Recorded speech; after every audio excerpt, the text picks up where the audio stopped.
السلام عليكم ورحمة الله وبركاته. نحمده ونصلي على رسوله الكريم. أما بعد، أعوذ بالله من الشيطان الرجيم. بسم الله الرحمن الرحيم. وقال الله تعالى في القرآن المجيد: اقرأ باسم ربك الذي خلق، خلق الإنسان من علق، اقرأ وربك الأكرم الذي علم بالقلم علم الإنسان ما لم يعلم. وقال الله تعالى في القرآن المجيد: وما يستوي الأعمى والبصير ولا الظلمات ولا النور ولا الظل ولا الحرور ولا الأحياء ولا الأموات. وقال النبي صلى الله عليه وسلم عن عثمان رضي الله تعالى عنه قال: قال رسول الله صلى الله عليه وسلم: خيركم من تعلم القرآن وعلمه. উপস্থিত শ্রদ্ধেয় সম্মানিত শিক্ষক মহাশয়, প্রশংসা সে মহান আল্লাহ রব্বুল আলামিনের জন্য যে মহান আল্লাহ রব্বুল আলামিন আমাদেরকে সর্বশ্রেষ্ঠ জাতি, সর্বশ্রেষ্ঠ মাখলুকাত, সর্বশ্রেষ্ঠ নবী মুহাম্মদ সাল্লাল্লাহু আলাইহি ওয়াসাল্লামের উম্মত হিসেবে সৃষ্টি করেছেন, তাই সকলে বলি আলহামদুলিল্লাহ। অতঃপর শান্তির প্রসিদ্ধ নবীদের সেনাপতি বিশ্ব মানবতার মহান চরিত্রবান নবী মুহাম্মদ রাসূলুল্লাহ সাল্লাল্লাহু আলাইহি ওয়াসাল্লামের উপরে সকলে বলি আল্লাহুম্মা সাল্লি আলাইহি ওয়া বারিক আলাইহি। আমি আজকে আপনাদের সামনে যে বিষয় নিয়ে উপস্থিত হয়েছে তার নাম হচ্ছে শিক্ষা।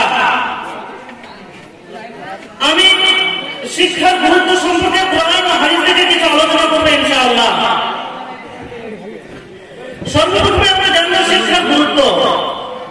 দ্বিতীয় নম্বরে আমরা জানবো যে শিক্ষিত এবং অশিক্ষিতের মধ্যে পার্থক্য কি। আর তৃতীয় নম্বরে আমরা জানবো যে কোন শিক্ষা আমাদেরকে অর্জন করতে হবে, কোন শিক্ষা অর্জন করার কথা আল্লাহ রাব্বুল আলামিন ও তার রাসূল সাল্লাল্লাহু আলাইহি ওয়াসাল্লাম আমাদেরকে নির্দেশ দিয়েছেন। তো মূল কথা হচ্ছে যে শিক্ষা হচ্ছে এমন একটি বিষয় যা মানব জীবনের সবচেয়ে গুরুত্বপূর্ণ বিষয়। কারণ আল্লাহ রাব্বুল আলামিন এই মানব জাতিকে সৃষ্টির সেরা বানিয়েছেন বিবেকের মাধ্যমে। এই মানব জাতিকে সৃষ্টির সেরা বানিয়েছেন বিবেকের মাধ্যমে। আর এই বিবেককে পরিচালনা করার একমাত্র মাধ্যম হচ্ছে শিক্ষা। শিক্ষা ছাড়া কোনো মানুষ নিজের বিবেককে পরিচালনা করতে পারবে না। তাই শিক্ষাই হচ্ছে মানব জাতির মূল ভিত্তি, শিক্ষাই হচ্ছে মানব জাতির মেরুদণ্ড। তাই ইমাম বুখারী রাহিমাহুল্লাহ একটি চমৎকার কথা বলেছেন এই শিক্ষার ব্যাপারে। সাহিহুল বুখারী কিতাব ইলমের শুরুতে তিনি বলছেন, আল ইলমু ক্বাবলা আল কওলি ওয়াল আমাল। কথা কর্মের পূর্বে বিদ্যা, কথা কর্মের পূর্বে বিদ্যা। আমি কোনো কথা বলবো তার পূর্বে আমাকে বিদ্যা অর্জন করতে হবে। ঠিক অনুরূপ ভাবে আমি কোনো কর্ম করতে যাবো তার পূর্বে আমাকে বিদ্যা অর্জন করতে হবে। কেন? আমি যে কথাটা বললাম, আমার কাছে যদি শিক্ষা যদি না থাকে, আমার কাছে যদি বিদ্যা না থাকে, তাহলে আমি ওই কথা ঠিক ভুল বিবেচনা করতে পারবো না।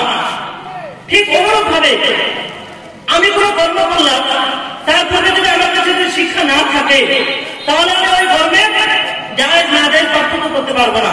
যদি আমার কাছে শিক্ষা থাকে, তাহলে আমি ওই কর্মে জায়েজ না জায়েজ হারাম হালাল পার্থক্য করতে পারবো। তাই কথা এবং কর্মের ভাবে আমাদেরকে শিক্ষা অর্জন করতে হবে। সম্মানিত উপস্থিতি, একদিন খুব মনোযোগ সহকারে শুনবেন। আমরা পবিত্র কোরআন ও কারিমে যদি লক্ষ্য করলে বুঝতে পারবো যে ইসলামের মধ্যে খুবই গুরুত্বপূর্ণ বিষয় রয়েছে। যে বিষয়গুলো একজন মুসলিমের ভিতরে যদি না থাকে, তাহলে সে ব্যক্তি ইসলাম থেকে বেরিয়ে যাবে। যেমন কোন মুসলিমের ভিতরে যদি তাওহীদ যদি না থাকে, তাহলে সে ব্যক্তি ইসলাম থেকে বেরিয়ে যাবে। ঠিক অনুরূপভাবে কোন ব্যক্তির মধ্যে যদি শিরক যদি প্রবেশ করে, তাহলে সেই ব্যক্তি ইসলাম থেকে বেরিয়ে যাবে। ঠিক অনুরূপভাবে কোন ব্যক্তি যদি বিদআত করে, তাহলে তার সমস্ত আমল নষ্ট হয়ে যাবে। এই বিষয়গুলো আল্লাহ রাব্বুল আলামিন এই গুরুত্বপূর্ণ বিষয়গুলো কোরআনে অবতীর্ণ করলেন। শুরুতে আল্লাহ রাব্বুল আলামিন এই বিষয়গুলো নিয়ে আসলেন না। আল্লাহ রাব্বুল আলামিন কোরআন যদি শুরু করলেন, যে বাক্য দিয়ে শুরু করলেন, সেই প্রথম বাক্যটা হচ্ছে কি? পড়ো, ইকরা, তুমি পড়ো। আল্লাহ রাব্বুল আলামিন সূরা আলাকে প্রথম 5টি আয়াতের মধ্যে বলছেন যে ইকরা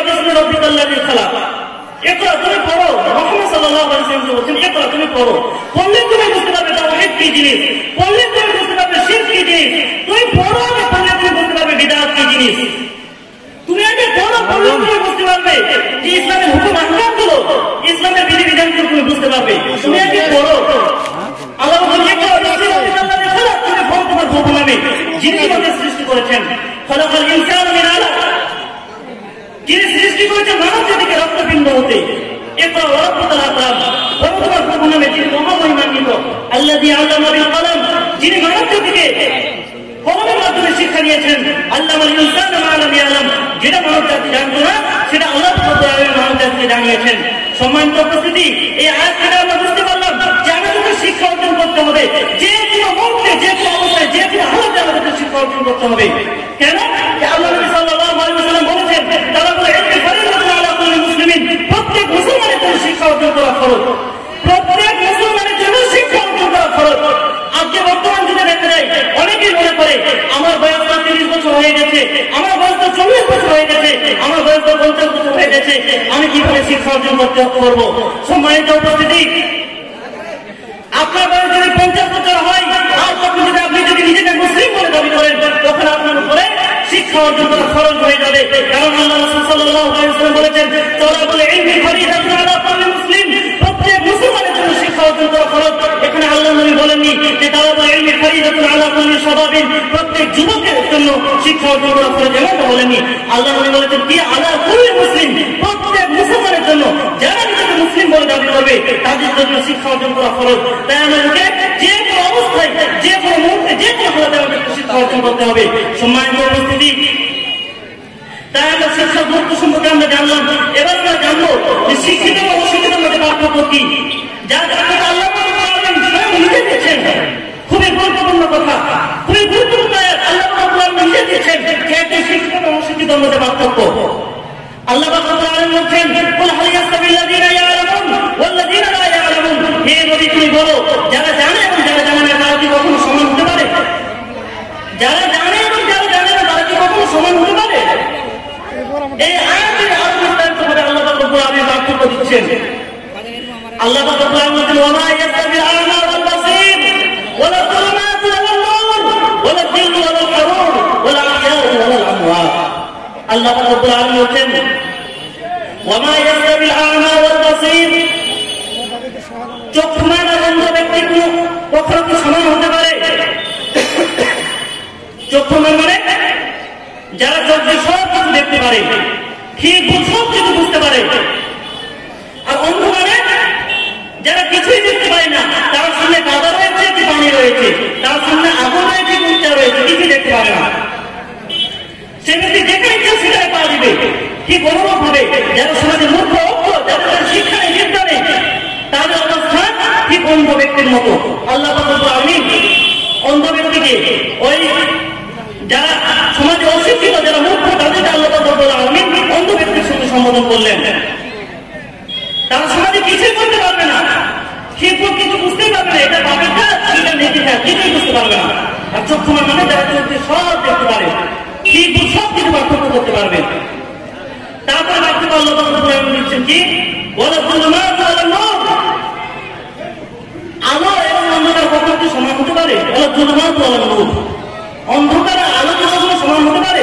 অন্ধকার মানে যেখানে মানুষ কোনো কিছুই করতে পারে না, নিজের প্রয়োজনীয় কাজ করতে পারে না, যেখানে মানুষ উপকৃত হতে পারে না। তো যারা সমাজের মূর্খ, যাদের কাছে বিদ্যা নেই, তাদেরকে আল্লাহ রাব্বুল আলামিন অন্ধকারের সঙ্গে সম্বোধন করলেন। অন্ধকারের সঙ্গে অন্ধকারের সঙ্গে আল্লাহ রাব্বুল আলামিন তুলনা করলেন। যারা সমাজে শিক্ষিত, জ্ঞানী ব্যক্তি, তাদেরকে আল্লাহ রাব্বুল আলামিন আলোর সঙ্গে তুলনা করলেন। তারপর আল্লাহ রাব্বুল আলামিন পার্থক্য দিচ্ছেন, ওয়ালা যিল্লু ওয়াল হারুর, রৌদ্র আর ছায়াকে কখনো সমান হতে পারে? ওয়ালা যিল্লু ওয়াল হারুর, রৌদ্র আর ছায়াকে কখনো সমান হতে পারে? রৌদ্র মানে যেখানে মানুষ কষ্ট পায়, যেখানে মানুষ খুবই কষ্ট পায়, আর ছায়া মানে যেখানে মানুষ শান্তি পায়। তো যারা সমাজে মূর্খ ব্যক্তি, অজ্ঞ ব্যক্তি, তাদেরকে আল্লাহ রাব্বুল আলামিন রৌদ্রের সঙ্গে সম্বোধন করলেন। যারা সমাজে শিক্ষিত ব্যক্তি, তাদেরকে আল্লাহ রাব্বুল আলামিন ছায়ার সঙ্গে সম্বোধন করলেন। সম্মানিত উপস্থিতি, তারপরে আল্লাহ রাব্বুল আলামিন দিচ্ছেন, ওয়ালা আহয়াউ ওয়াল আমওয়াত, যারা সমাজে জ্ঞানী ব্যক্তি, তাদেরকে আল্লাহ রাব্বুল আলামিন জীবিত বলে সম্বোধন করলেন। যারা সমাজের মুখ্য ব্যক্তি তাদেরকে আল্লাহ রাব্বুল আলামিন মৃত বলে সম্বোধন করলেন। তাই এখান থেকে আমরা বুঝতে পারলাম যে আমাদেরকে শিক্ষা অর্জন করতে হবে। কোন শিক্ষা?